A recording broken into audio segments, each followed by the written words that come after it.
Story की first scene में हमें एक खूबसूरत सा आसमान और एक कैसल दिखाया जाता है और नीचे देखकर ऐसा लगता है कि यहाँ पे जंग हुई हो और इस कचरे के ढेर से एक हाथ बाहर आता है जो कि है हमारा मेन कैरेक्टर। तभी हमसे एक आवाज़ कहती है, जो तारा आसमान में नहीं चमक रहा, ऐसी जगह हो जहाँ उसे कोई नहीं देख सकता। अगर वो चमकने की चाहत रखता है तो क्या फिर भी वो एक तारा है। व्लाड एक शॉप के बाहर खड़ा है और उसे देखकर ऐसा लगता है कि यहाँ वो हर रोज आता है। वो एक तलवार को देखता है और उसकी तारीफ करता है। तभी पीछे से एक लड़की की आवाज़ आती है और वो उससे कहती है कि मैं जानती थी कि तुम यहीं होगे। इस लड़की का नाम जेमिना है जो व्लाड की फ्रेंड है और वो उससे कहती है कि तुम जानते हो लोग तुम्हारे बारे में क्या कह रहे हैं। तभी व्लाड उससे कहता है क्या कह रहे हैं। तभी जेमिना उसके सामने आकर धीरे से उससे कहती है कि क्या तुम्हें अभी भी वो आवाज़ें सुनाई देती है जब तुम हाथ में तलवार पकड़ते हो। और वो उससे कहती है कि तुमने ऐसे कौन से काम अपने पुरानी जिंदगी में किए थे जिसकी सजा तुम्हें अब मिल रही है। और वो कहती है कि ऐसा कौन है जिसके ऊपर दिन के उजाले में बिजली गिरती है, वो भी काली बिजली। और वो उससे कहती है कि तुम्हें घर के अंदर अभी कुछ समय के लिए बंद रहना चाहिए। और वो व्लाड से कहती है कि जो नया बिशप है चर्च का, अगर उसे इस चीजों के बारे में मालूम चलेगा तो वो तुम्हें तुरंत लकड़ी के ऊपर बांध कर तुम्हें जिंदा जला देगा। व्लाड उससे कहता है कि क्या जरूरत है तुम्हें मुझे ऐसी बातें बताने की। जेमिना उससे कहती है कि मैं तुम्हारी फिक्र कर रही हूँ। जेमिना कहती है कि तुम जानते हो ना, तुम्हारे ऊपर बिजली गिरते हुए कईयों ने देखा है और लोग पीठ पीछे तुम्हारी कैसी कैसी बातें कर रहे हैं। अगर चर्च को इस बारे में मालूम चला वो तुम्हें उठाकर ले जाएंगे। तभी व्लाड उससे कहता है कि कोई मुझे तलवार देखने के जुर्म में उठाकर नहीं ले जा सकता। तभी वो उससे लड़की कहती है कि तुम्हें ये सब बातें बिल्कुल समझ नहीं आती। और व्लाड उससे कहता है कि ये महंगा है। और लड़की कहती है कितना महंगा है। तभी वो व्लाड से कहती है कि इस जगह पे कोई चीज कितनी ही महंगी हो सकती है। व्लाड उससे कहता है 5 सोने के सिक्के। जेमिना चौंक जाती है और कहती है 5 सोने के सिक्के, वो भी ऐसे एक लोहे के कबाड़ के लिए। व्लाड उससे कहता है मैं जानता था तुम इस बात को नहीं समझोगी। तभी उस दुकान का मालिक बाहर आता है और उससे कहता है तुम पागल लड़की, मेरे दुकान के सामने से हट जाओ। और वो कहता है कि तुम पिछड़े जगह के लोगों के लिए ये चीज नहीं है। तभी वो लड़की उससे कहती है अच्छा तो ऐसा कौन है जो तुम्हारी इतनी महंगी तलवार को खरीदेगा, वो भी ऐसी जगह पर। क्या तुम्हारा दिमाग खराब है बूढ़े आदमी। तभी उस दुकान का ऑनर गुस्से में उससे कहता है कि तुम्हें मालूम नहीं बड़े लोगों से कैसे बात करते हैं। तभी उस जेमिना उससे कहती है कि तुम इतना बवाल क्यों खड़ा कर रहे हो, तुम ऐसी तलवार बनाते हो जो सिर्फ नाइट यूज कर सकते हैं। क्या तुम्हारे मरने का वक्त आ रहा है। तब वो बूढ़ा आदमी गुस्से में कहता है कि हाँ मेरे मरने का वक्त आ चुका है, तुम यहाँ मेरी दुकान से हटो, अपनी दुकान पे जाओ और बर्तन साफ करो छोटी लड़की। जेमिना कहती है क्या कहा तुमने, मैं बिल्कुल एक बड़ी लड़की हूँ। व्लाड कहता है हाँ ठीक है बूढ़े आदमी, हम लोग यहाँ से जा रहे हैं। तब वो व्लाड से जेमिना गुस्से में कहती है कि मैंने तो कुछ किया भी नहीं, तो मुझे क्यों लेके जा रहे हो। वो बूढ़ा आदमी पीछे से उस लड़की को बुरा भला कहता है और कहता है कि बिल्कुल वो जहर से भरी हुई है। तभी हमें व्लाड और जेमिना का पास दिखाया जाता है और वो बूढ़ा आदमी कहता है कि उस वक्त में मैंने तुम्हें कितना खाना दिया था। और उसे बुरा भला कहकर वो अपनी शॉप में अंदर जाने लगता है और वो नीचे व्लाड के जूते के निशान को देखता है और कहता है ये लड़का फिर से बहुत देर से यहाँ खड़ा था, उसे यह सब छोड़कर अपनी जिंदगी बनाने पे ध्यान देना चाहिए। और वो बूढ़ा आदमी कहता है कि व्लाड तुम्हारे लिए बहुत मुश्किल होगा अगर तुम ऐसी जगह पे अपने लिए इतने बड़े सपने पालने लगोगे। और वो कहता है कि गंद में पैदा हुए लोग गंद में ही रह जाते हैं, वो इस गंदगी से बाहर नहीं निकल पाते। और वो बूढ़ा आदमी कहता है कि ये तलवार मैं सिर्फ उसे ही भी दूंगा जो इस गंदगी से बाहर निकल पाए। और वो ये कहता है कि ये तलवार मेरी जिंदगी की आखिरी मेहनत है और मैं इस तलवार को यहाँ सड़ने नहीं दूंगा। वो दोनों बिल्कुल इस तलवार की तरह हैं जो इस स्लम्स में भी इस तलवार की तरह चमक रहे हैं। और हमें बताया जाता है कि ये उत्तरी अर्थव्यवस्था का केंद्र है, जिसकी वजह से लाउट हाउस में यहाँ लाइट है जिससे सोरा में थोड़ी सी बिजली आती है और ये बिल्कुल नेचुरल है। इतनी रोशनी सी भरी जगह पर परछाई का होना। लोगों से भरा हमें एक शॉप दिखता है जहाँ पर एक आदमी एक औरत का उसका बाल पकड़कर उसे नीचे घसीटते हुए लेकर आता है और उससे कहता है कि तुम्हारी इतनी हिम्मत, तुम मुझसे स्कैम करोगी। और वो लड़की रोते हुए कहती है कि मैंने ऐसा कुछ नहीं किया। और वो मोटा आदमी उससे कहता है कि मैं मर्सनी के तौर पे 20 साल से काम कर रहा हूँ, तुम्हारी इतनी हिम्मत कि तुम मुझे नकली दवाइयाँ बेचोगी। अभी वहाँ व्लाड आता है और कहता है कि यहाँ कभी शांति नहीं रहती। वो मोटा आदमी व्लाड को कहता है ए मोमबत्ती बनाने वाले, अच्छा वक्त है, जल्दी से जाओ और मैडम रोज को लेके आओ। व्लाड उससे कहता है कि मैडम रोज से मिलने के लिए पहले तुम्हें एक सोने का सिक्का देना होगा, नहीं तो एक चांदी का। वो आदमी उससे कहता है कि तुम्हें सोने का सिक्का चाहिए, जबकि तुम ऐसा धंधा चला रहे हो, अपनी माँ को लेके आओ, नहीं तो मैडम को लेके आओ। जो मोमबत्ती तुमने मुझे पहले बेची थी वक्त से पहले ही वो खत्म हो गई। व्लाड उससे कहता है कि वो मोमबत्ती सिर्फ 5 मिनट के लिए जलती है। तभी वो आदमी गुस्सा हो जाता है और व्लाड को गुस्से वाली नजर से देखता है और व्लाड उससे कहता है कि तुम कितना चिल्लाते हो, चलो जो तुम कह रहे हो मैं उसके एक बार चेक करके बताता हूँ। तभी वो एक मोमबत्ती को जलाता है और कहता है उससे कि मैं घड़ी के सामने इसे रख रहा हूँ, अगर ये 5 मिनट से पहले बुझ गई तो तुम जीत गए, अगर ये 5 मिनट तक जली, अगर ये 5 मिनट तक नहीं जली तो तुम जो चाहो वो उस औरत के साथ कर सकते हो। तभी वो आदमी कहता है कि मुझे तुम्हारे जैसे एक छोटे बच्चे की बात सुनने की क्यों जरूरत है। तभी व्लाड उसे गुस्से से देखता है और उससे कहता है कि अगर ये कैंडल 5 मिनट चल गई तो मैं तुम्हारा वो हाल करूंगा जो मौत से भी बदतर होगा। उस आदमी के पसीने छूट जाते हैं, वो बिल्कुल डर जाता है। व्लाड उस आदमी के सामने किसी कलोसल टाइटन से बड़ा होता है। औरत रो रही होती है। तभी वहाँ सारे लोग उसे देखते हैं और 5 मिनट बाद वो मोमबत्ती बंद हो जाती है। वो आदमी डर जाता है। तभी व्लाड उसके मुंह पे एक लकड़ी घींच कर मारता है। वो आदमी दर्द से चिल्लाता है और व्लाड कहता है कि ये रहे तुम्हारे 5 मिनट। व्लाड उसे बुरी तरह मारता है और एक कमरे में ले आके बंद कर देता है और उससे कहता है आज तुम्हारी मौत तय है। वो आदमी कहता है रुको रुको। वो कहता है कि वो तुम लोग हो जिन लोगों ने मुझे धोखा देने की कोशिश की है। व्लाड उसकी बात सुनता नहीं है और उसे मारता जाता है और व्लाड उससे कहता है कि कौन सा मर्सनरी है जो इतना फैट होता है। और क्या कहा तुमने, मैं अपनी माँ को बुला कर लेके आऊं? तुम्हें उन लोगों को बिल्कुल नहीं बोलना चाहिए जिनकी माँ नहीं होती। उस आदमी की चीखें उस बिल्डिंग के बाहर सुनाई देती है। व्लाड एक मैडम से कहता है कि मुझे लगता है कैंडल के साथ किसी ने छेड़खानी की है। वो कैंडल 5 मिनट तक बिल्कुल नहीं जला। नेक्स्ट सीन में हमें दिखाया जाता है जॉर्ज को, जो इस स्टोर का नाइट है। तभी मैडम गुस्से में कहती हैं कि कौन है ऐसा जो मेरे कैंडल के साथ छेड़खानी कर सकता है। व्लाड कहता है कि हमें उसे ढूंढना होगा। है तुम सही कह रहे हो, हमें उन्हें ढूंढना ही होगा। व्लाड कहता है कि हम उन्हें कैसे ढूंढेंगे। तभी वो मैडम उससे कहती है कि मैं उसे ढूंढ चुकी हूँ। व्लाड कहता है कौन? मैडम हंसकर कहती है वो मैं थी। तभी हमें मैडम को दिखाया जाता है जो कि काफी खूबसूरत हैं, जिनका नाम है मार्सेला। मैडम कहती हैं कि मैं उन पियक्कड़ों को सबक सिखाना चाहती थी। व्लाड कहता है कि मैंने तो बिना मतलब का ही उसे बहुत मार दिया। वो कहता है कि मैं क्या ही कर सकता हूँ एक एम्प्लॉय के तौर पर। तभी एक लड़का बाहर खड़ा होता है। वो कहता है कि मुझे तुम पर गर्व है, मैंने सुना तुमने कल क्या किया, कल तुमने वो बहुत अच्छा काम किया। वो कहता है कि तुमने कल कैंडल बेच के कुछ टिप्स कमाए, हमें थोड़ी पैसे की जरूरत है, क्या तुम हमें बिल्कुल थोड़ा सा दे सकते हो। व्लाड गुस्से से उसे देखकर कहता है कि तुम ये क्या कह रहे हो। वो लोग उससे डर जाते हैं। वो कहते हैं कि मैं सिर्फ तुमसे फ्री में पैसे नहीं मांग रहा, उसके बदले मैं तुम्हें कुछ दूंगा। कहता है व्लाड कहता है क्या।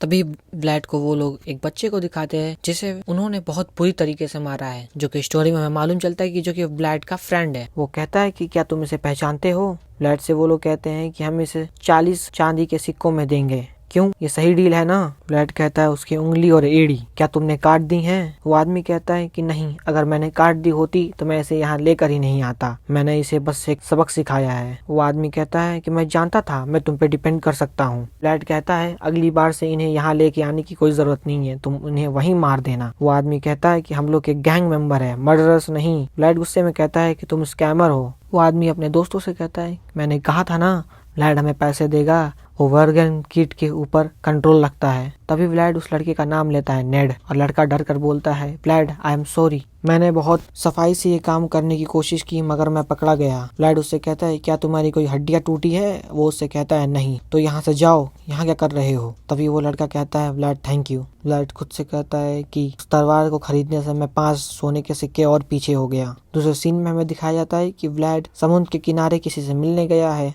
और वो आदमी उससे कहता है कि उस बच्चे की किस्मत बहुत अच्छी थी कि उसने अपनी उंगलियां और एड़ी नहीं खोई, जैसा मेरे साथ हुआ था। जो सबक था दूसरे लोगों के लिए कि चोरी करने वालों के साथ क्या होता है। मैंने सुना कि कैंडल के साथ किसी ने छेड़खानी की थी। व्लाड कहता है कि तुम्हें यह बात कैसे मालूम।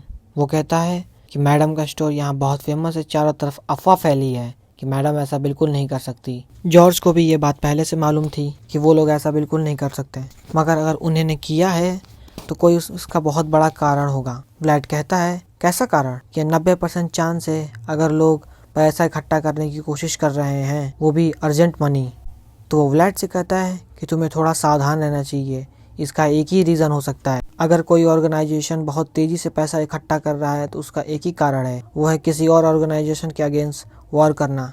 तभी हमें इन स्लम्स के 5 बॉसेस के बारे में बताया जाता है। पहला हॉर्स नाइट जॉर्ज, दूसरा स्वाइन बुचर ब्लैक बियर, तीसरा गैम्बलर डाइस, चौथा वेल हंटर कैप्टन हुअर और आखिरी money bug one arm Jack. और इस जिंदगी की पूरी परछाई धीरे धीरे तुम्हारे करीब आ रही है, वो भी बिना आवाज के। और वो कहता है, ओए बच्चे, तुम्हारा मालिक कहाँ पर है? व्लाड उसे गुस्से से देखता है और हमें एक आवाज सुनाई देती है कि दुर्घटना बिना बताए हो जाती है और तबाही बिना बताए आती है।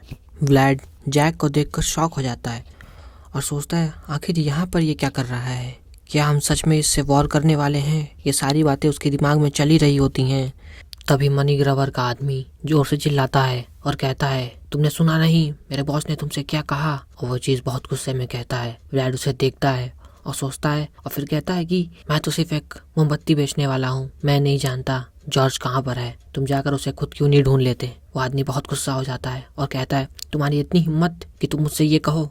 वो व्लाड के टेबल पे से सारी कैंडल नीचे गिरा देता है और कहता है, अगर तुम नहीं जानते तो जाओ उसे यहीं ढूंढ कर अभी ले आओ, नहीं तो मैं तुम्हें छोड़ूंगा नहीं। शॉप के सारे लोगों का ध्यान वहीं चला जाता है। सब लोग उसे सिर्फ देखते हैं और सोचते हैं, अब क्या हो गया? क्या वॉर अभी स्टार्ट होगी? व्लाड सारी मोमबत्तियां उठाने जाता है और उस आदमी से कहता है कि मोमबत्तियां बहुत महंगी थी जिन्हें तुमने तोड़ दिया। वो आदमी ये बात सुनकर बहुत ज्यादा गुस्सा हो जाता है और व्लाड को गुस्से की नजर से घूरता है। व्लाड उस आदमी से कहता है, इन मोमबत्तियों के बदले मुझे तुम्हारा एक पैर चाहिए। वो आदमी कहता है, क्या? व्लाड फिर से दोहराता है और उससे कहता है, मुझे तुम्हारा एक पैर चाहिए। वो आदमी व्लाड को देखता है और कहता है, इस बार तुमने वो सारी हदें पार कर दी हैं, और उस पर सीधा वो हमला कर देता है। व्लाड के हाथ में एक लकड़ी होती है जिसे वो एक तलवार की तरह यूज करता है।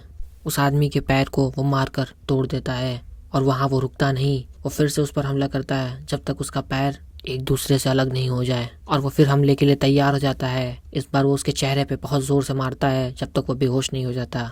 शॉप में काम करने वाली सारी लेडीज और उस आदमी के साथी सब शॉक हो जाते हैं। मनी ग्रबर भी उसे सिर्फ देखता है। व्लाड उसे सिर्फ देखता है और एक विजेता की तरह वहाँ खड़ा होता है। उस आदमी के सारे साथी गुस्से से पागल हो जाते हैं और हथियार लेकर व्लाड की तरफ जाते हैं उसे मारने के लिए, मगर मनी ग्रबर उन्हें रोक लेता है और कहता है, तुम्हारा अंदाज मुझे बहुत पसंद आया, और कहता है, क्या तुम मेरे लिए काम करना चाहोगे? व्लाड उसे सीधा मना कर देता है। वो आदमी जोर जोर से हंसने लगता है और उससे कहता है, वक्त मिले तो मुझसे तुम कभी अकेले मिलना, हमारी अच्छी बात होगी। तभी वहाँ जॉर्ज आ जाता है और कहता है, यहाँ कैसे आना हुआ, वो भी बिना बताए? अगर तुमने बताया होता मैं तुम्हारे लिए कुछ खाने को तैयार करवाता। जॉर्ज अपने साथियों के साथ वहाँ तेजी से आता है। मनी ग्रबर कहता है, हम इतने नज़दीक कब से हो गए कि मैं तुम्हें यहाँ बता कर आऊँ। जॉर्ज कहता है, नीचे यहाँ बहुत सारे लोग हैं, ऊपर चलकर हम बात करते हैं। जॉर्ज कहता है, मार्सेला खातिरदारी में कोई कसर नहीं रखती। जैक कहता है, चलो आज देख ही लेते हैं। तभी वो सारे लोग तैयार हो जाते हैं ऊपर जाने के लिए। व्लाड कहता है, बार बार हम बचें। वो सारी टूटी हुई मोमबत्तियों का इकट्ठा करता है और देखता है। तभी पीछे से जैक की आवाज आती है। कहता है, व्लाड, तुम्हारे बॉस ने तुम्हारी बहुत तारीफ की थी। लोगों को ढूंढने के लिए तुम्हारे बॉस की पार की नजर है। और जैक उसे फिर से ऑफर करता है, अगर तुम कभी यहाँ थक जाओ तो तुम मेरे अंदर काम कर सकते हो, तुम मुझे बहुत पसंद आए। इस बार व्लाड कहता है, नहीं, मैं यहीं पे ठीक हूँ, यहाँ पे मुझे खाने को, सोने को और रहने को सब कुछ मिलता है। जैक ये बात सुनकर बहुत तेजी से हंसता है और कहता है, इतना तो हम भी कर सकते हैं, और एक सोने का सिक्का व्लाड की तरफ फेंकता है। व्लाड कहता है, इतनी मोमबत्ती के लिए ये बहुत ज्यादा है। मनी ग्रबर कहता है, ये कुछ नहीं है, तुम मेरे साथ काम करोगे तो मैं इससे ज्यादा भी तुम्हें दूंगा, वो भी हर रोज। वो अपने सारे साथियों को लेकर जॉर्ज के पीछे चला जाता है। व्लाड कहता है, लगता है आज जैक अच्छे मूड में है। तभी जमुना पीछे से आवाज देती है और व्लाड से कहती है, जॉर्ज ने तुम्हें ऊपर बुलाया है। जॉर्ज व्लाड एक साथ बैठे होते हैं। तभी जॉर्ज व्लाड को कुछ देता है, वो एक डैगर होता है। जॉर्ज उससे कहता है, अब से तुम ये हर वक्त अपने पास लेकर चलोगे। व्लाड सोचता है, मैं जानता था वॉर नज़दीक आ रहा है। सारे लोग वहाँ पर टेंशन में हैं और फिर हमें जो बातें मालूम चलती हैं कि ऊपर जॉर्ज और जैक के बीच में जो बातें हुई वो बिल्कुल अच्छी नहीं थी, जो इशारा दे रही है कि जंग जल्दी ही शुरुआत होगी। जॉर्ज व्लाड से कहता है, अब से तुम मोमबत्तियां बेचना बंद कर दो। व्लाड जॉर्ज से कहता है, अगर मैं मोमबत्तियां नहीं बेचूंगा तो क्या करूंगा? जॉर्ज व्लाड से कहता है कि मुझे खबर मिली है, जैक ने अपनी पार्टी में एक मर्सनरी को हायर किया है जो कि पहले एक नाइट हुआ करता था। व्लाड कहता है, तुम्हारी तरह? जॉर्ज कहता है, हाँ बिल्कुल मेरी तरह। जैक बहुत सारे मेंबर्स का एक अकेला लीडर है, मगर मुझे हराने के लिए लोगों की संख्या काफ़ी नहीं, लेकिन अगर उसके पार्टी में एक नाइट शामिल हो जाए तो ये बताना मुश्किल होगा कि इस जंग में कौन जीतेगा। इस जंग में हमारे पास लोगों की कमी है, इसलिए मुझे तुम्हारी मदद चाहिए। एक काम है जो सिर्फ तुम कर सकते हो। तभी हमें हार्बिन का पास दिखाया जाता है, जो बताया जाता है कि ये लगड़ा आदमी है जिसकी उंगलियां एड़ी दोनों काट दी गई थी चोरी करते हुए पकड़े जाने की वजह से, मगर इसने उससे हार नहीं मानी। उसने पढ़ना लिखना सब सीखा और आज वो कैप्टन हूवर के अंडर काम कर रहा है। ब्लैड ये सारी बातें बताता है और कहता है कि मेहनत कर कर हम ऊंचा मुकाम हासिल कर सकते हैं। ब्लैड अपनी स्वॉर्ड की प्रैक्टिस कर रहा था, तभी उसे फिर से वो आवाज़ सुनाई देती है और उसे कहती है, ब्लैड अपना हाथ थोड़ा और सीधा करो और अपना पोस्चर सही करो। ब्लैड ये आवाज़ें सुनकर कहता है, जब भी मैं अपने हाथ में कोई तलवार जैसी चीज़ पकड़ता हूँ तो ये आवाज़ें मुझे फिर से सुनाई देने लगती हैं। इन सब की शुरुआत 1 महीने पहले हुई थी जब मेरे ऊपर काली बिजली गिरी थी। ब्लैड खुद से कहता है कि मुझे तलवार के लिए पैसा ना इकट्ठा कर कर होली वाटर पहले खरीदना चाहिए खुद को ठीक करने के लिए। ब्लैड कहता है, इन सब बातों को छोड़ता हूँ और मैं प्रैक्टिस करने पे ध्यान लगाता हूँ। ब्लैड फोकस करता है, वो स्ट्राइक करने वाला होता है, तभी आवाज़ आती है सीधा। ब्लैड जाने अनजाने में उस चीज़ को फॉलो करता है और इस स्ट्राइक को देखकर वो शॉक हो जाता है, क्योंकि जिस मूव को ब्लैड ने अभी यूज़ किया है वो कोई नॉर्मल मूव नहीं है। उसे the way of the sword कहा जाता है और ये चीज़ें कभी ब्लैड ने किसी से सीखी नहीं थी, फिर भी उसने ये करके दिखाया। ये देखकर ब्लैड सोच में पड़ जाता है। कुछ दिनों बाद का हमें सीन दिखाया जाता है और आदमी कहता है कि इन सर्दियों की हवाएं बहुत ठंडी हो चुकी हैं जो मेरी हड्डियों तक जा रही हैं। वो पीछे मुड़ता है और कहता है, तुम तारीफ के लायक हो, या तो तुम बेवकूफ़ हो या तो तुम मुझे बेवकूफ़ समझ रहे हो।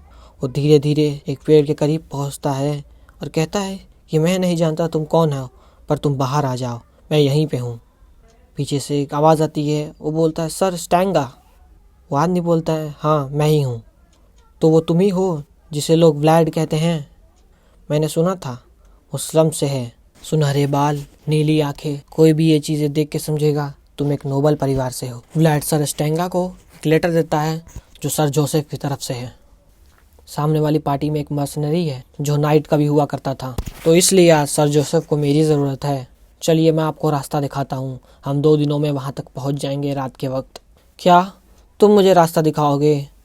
तुम देखने में बिल्कुल बेवकूफ़ हो। ब्लैड कहता है, मैं कम से कम रास्ता दिखाने के लायक तो हूँ, मुझे नहीं लगता। स्टैंगा उसे देखते हैं और कहते हैं कि मुझे नहीं लगता कि तुम बिल्कुल अक्लमंद हो, जबकि तुम इतना बेवकूफ़ी भरा काम कर रहे हो। वो उसे कहते हैं कि अगर यहाँ से रास्ता नहीं होगा मैं तुम्हें यहीं मार दूंगा। ब्लैड कहता है, ध्यान रखना, मुझे अच्छी तरीके से फॉलो करना। तो स्टैंगा शॉक हो जाते हैं और कहते हैं, ये क्या? मैंने इसे ऐसी तरीके से देखा कि मैं उसे मार दूंगा, फिर भी वो मुझसे डरा नहीं। वो हंसते हैं और कहते हैं कि तो ये बात है, इसलिए सर जॉर्ज तुम्हें इतना पसंद करते हैं, तुम ऐसे लड़के हो जो पालने के लायक हो। सर्दियों की हवा और बढ़ती जा रही है। ब्लैड और स्टैंगा एक आग के पास बैठे हैं, एक दूसरे को देखते हैं और स्टैंगा कहते हैं कि तुम मुझे इस तरीके से क्यों देख रहे हो? क्या तुम्हारा पहली बार है एक नाइट को ऐसे देखना? ब्लैड कहता है, हाँ, इतनी नज़दीक से। ब्लैड पूछता है, तुम कहाँ से हो? डिकिया। ब्लैड डिसअपॉइंट हो जाता है। सर स्टैंगा गुस्से में कहते हैं, अच्छा होगा कि तुम रास्ता ना भूलो, नहीं तो मैं तुम्हें वहीं काट दूंगा। ब्लैड कहता है, ऐसी बुरी चीज़ें तुम मत कहो। मैंने सुना है कि मजाक जो नाइट करते हैं वो एक चेतावनी की तरह होती है। ब्लैड कुछ खाने को बाहर निकालता है और सर स्टैंगा कहते हैं, क्या इसमें मेरा भी हिस्सा है? नहीं, इसमें तुम्हारा कोई हिस्सा नहीं है। तुम्हारे पास खुद खाने को कुछ नहीं है? मेरे पास है। ये कितने स्वादिष्ट दिख रहे हैं। ओए बच्चे, तुम थोड़ा सा मुझे दे नहीं सकते? क्या हुआ तुम्हें अभी? तुम तो मुझे इतनी गुस्से से देख रहे थे कब से। मैं तुम्हारे एक सवाल का जवाब दूंगा अगर तुम मुझे एक उसमें से खाने को दो तो। ब्लैड कहता है, तो तुम्हें मीट चाहिए तो तुम सीधा मांगते क्यों नहीं?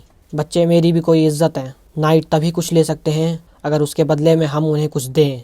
तो मांगो, क्या चाहिए तुम्हें? ब्लैड पूछता है। नाम स्टैंगा, एज 42 ईयर्स ओल्ड। ब्लैड कहता है कि क्या तुम ऑरा यूज़ कर सकते हो? तो स्टैंगा हंसते हैं और कहते हैं, हर नाइट नहीं यूज़ कर सकता। ब्लैड कहता है, तुम कर सकते हो या नहीं? ब्लैड चौंक जाता है और कहता है, तुम ऑरा यूज़ कर सकते हो? ये सारे तुम ले लो, मुझे एक बार तुम ऑरा यूज़ करके दिखाओ। वो नाइट उसे देखता है और कहता है, ठीक है। ब्लैड कहता है, क्या मैं सच में वो आज देख सकता हूँ?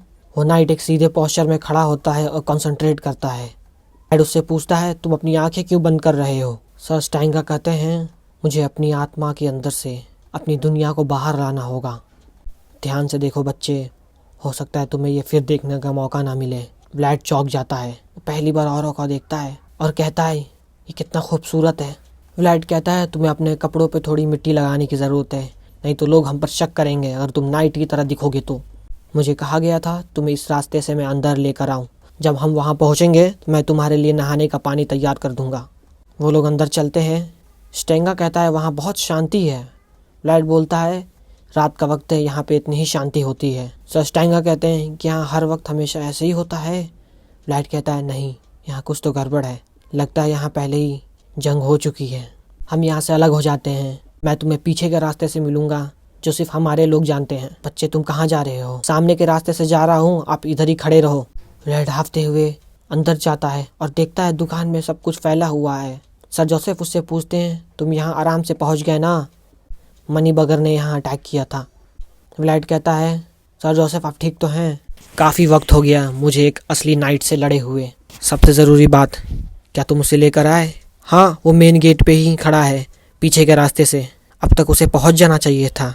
अब हम लोग पलटवार करने वाले हैं, इस दुनिया से उनका नामो निशान मिटा देंगे। और सर स्टेंगा कैसे हैं? वो आराम से तो आ गए? हाँ वो ठीक हैं, और वो काफ़ी नरम दिल के आदमी हैं। स्टेंगा और नरम दिल, वो काफ़ी फुर्तीली भी हैं। उसने अपना वज़न घटाया है क्या? और वो एक नाइट हैं जो ऑरा यूज़ कर सकते हैं। क्या? व्लाड कहता है लगता है वो आ गए। क्या सच में उसने ऑरा यूज़ किया था? हाँ, मैंने अपनी आंखों से देखा। व्लाड मेरे पीछे खड़े हो जाओ, सर स्टेंगा ऑरा नहीं यूज़ कर सकते। क्या कहा?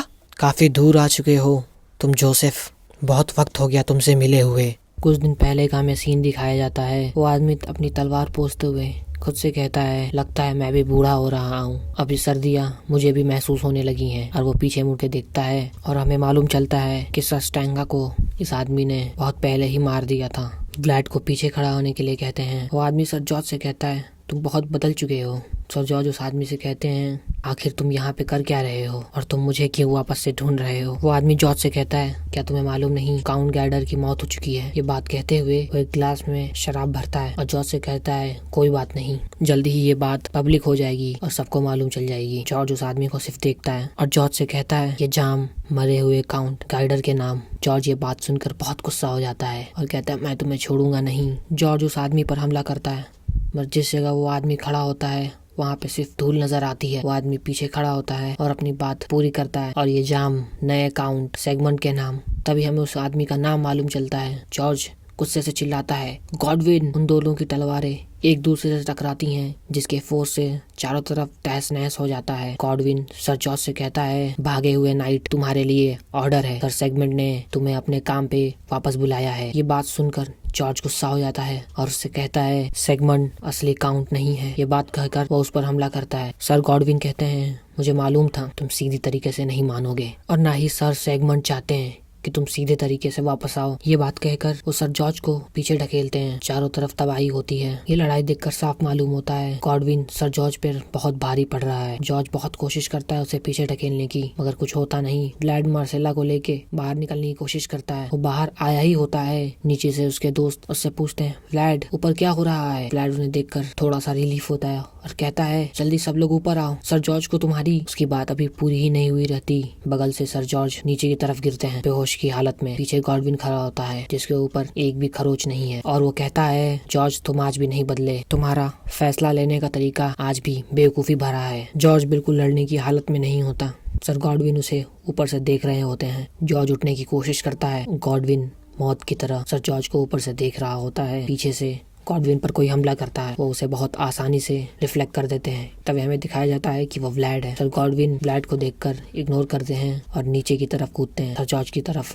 व्लाड जोर से चिल्लाता है जॉर्ज बचो। जॉर्ज की इतनी बुरी हालत है कि वो ठीक से उड़ भी नहीं पा रहा, पर जैसे तैसे कर वो गॉडविन के हमले से बचता है। गॉडविन जॉर्ज से कहता है तुम्हें सर सेगमेंट के ऑर्डर्स को मानना चाहिए और मेरे साथ चुपचाप चले जाना चाहिए था जॉर्ज। जॉर्ज गॉडविन से कहता है मैं इंसान हूँ, कोई कुत्ता नहीं, और मेरी वफादारी काउंट गाइडर से थी, काउंट सेगमेंट से नहीं। गॉडविन जॉर्ज से कहता है नहीं, तुम एक नाइट हो जो ऑर्डर फॉलो करोगे। जॉर्ज और उसके साथी लड़ने के लिए तैयार होते हैं और गॉडविन कहता है जॉर्ज ये रात बहुत लंबी थी, मुझे अब आराम की जरूरत है। ब्लैड तेजी से दौड़ते हुए पीछे से आता है और वो देखता है गॉडविन ऑरा यूज करने जा रहा है और वो कहता है नहीं, वो चिल्लाता है नहीं। हमें ब्लैड के दोस्तों और सर जॉर्ज पर एक लाइट दिखती है। गॉडविन सामने से गुजरता है और चारों तरफ सिर्फ रोशनी होती है जो कि गॉडविन की स्वॉर्ड स्लैशेस है। ब्लैड इतनी रोशनी देख नहीं पाता है और अपनी आंखों को ढकता है। चारों तरफ सिर्फ तबाही तबाही होती है। ब्लैड कहता है तुम सब कहाँ पर हो?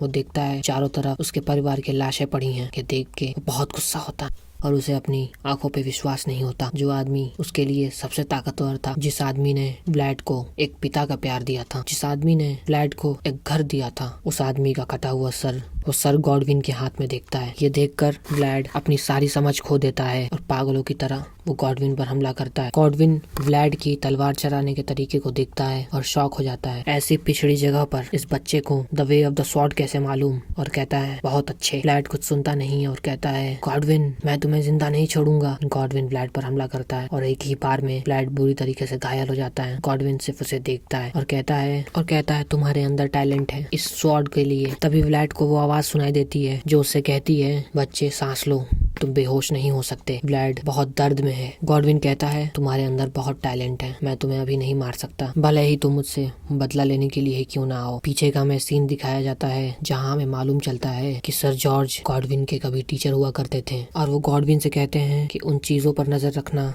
बहुत अच्छा होता है जिनके अंदर बहुत पोटेंशियल होता है। इन बातों को याद कर गॉडविन मुस्कुराता है और कहता है ब्लैड जिसने मुझे रास्ता दिखाया था, नाइट कभी भी कोई चीज मुफ्त में नहीं लेता। ब्लैड उसे देखता है और कहता है क्या? तब गॉडविन ब्लैड से कहता है मेरा नाम स्टैंगा नहीं है, मेरी उम्र 42 साल नहीं है। उस वक्त मैंने तुम्हें गलत जवाब दिया था इसलिए मैं तुम्हें ये वापस दे रहा हूँ। मगर वो ब्लैड से कहता है कि ये सर मेरे साथ जाएगा इस वॉर के विजेता होने के कारण। ब्लैड गॉडविन को देखता है और कहता है गॉडविन एक दिन ऐसा आएगा जब तुम मेरे हाथों से मरोगे। गॉडविन ब्लैड की बातें सुनकर बस वहाँ से जाता है और जाते जाते कहता है कि अपने दिमाग से ये ख्याल निकाल लो कि उस छोटे से गोश्त के टुकड़े के लिए मैं तुम्हें तुम्हारी दूसरी जिंदगी दूंगा। ब्लैड उसे गुस्से से देखता है और कहता है याद रखना गॉडविन, याद रखना मैं जरूर आऊंगा और तुम्हारी मौत मेरे ही हाथों होगी और मैं वादा करता हूँ गॉडविन।